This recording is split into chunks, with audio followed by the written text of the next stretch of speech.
Now for the top story tonight, and this is incredible. The Pennsylvania Department of Public Welfare says that a single mother with 2 children is better off taking a job that pays $29,000 a year than a job that pays $69,000 a year. Why? Because of entitlements. Joining us now from our New York studio, Fox business anchor Lou Dobbs. So, Lou, explain this, please.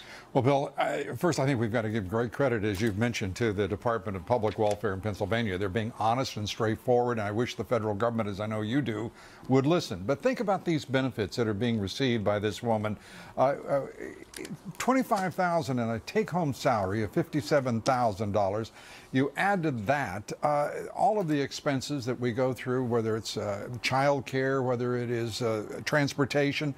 In the instance of 1 parent and 2 children in Pennsylvania, food stamps amounts to a subsidy of $6,300 a year to that family of 3.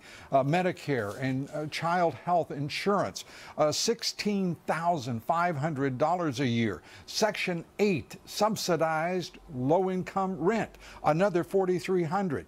Earned income tax credits, modestly $5,000. They could rise significantly beyond that. But at any rate, they would total so much money, combined with the National School Lunch Program, the Needy Family Assistance Programs. We're talking about more take-home pay, disposable income for that woman with her 2 children on public assistance than a woman with 2 children earning $57,000 a year. It's extraordinary. All right.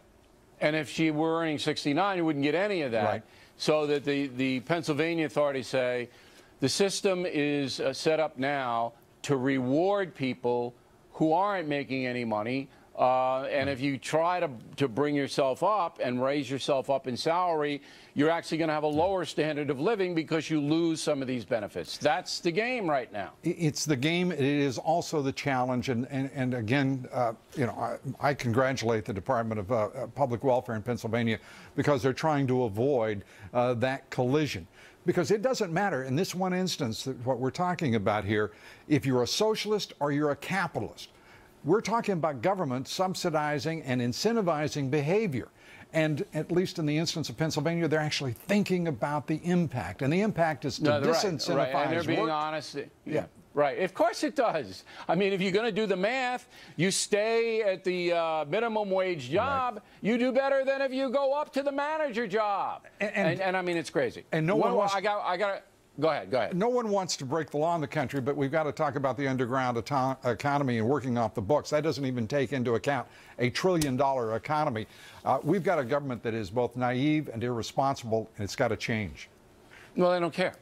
Real quick, do you think did I pick on this Jeffrey Hillman guy, the homeless guy? This guy is he's got his apartment paid for, he's got Medicaid, he's got food stamps, he's got it all. There he is in the street. Am I being unfair to him? I don't think so at all. And Bill, I think what you're pointing out is it's extraordinary that our president, who spent much of his life as a community organizer, is more interested in expanding government than he is in actually organizing and supporting communities, which are really the answer to Mr. Hellman's or solving these kinds of problems. Absolutely.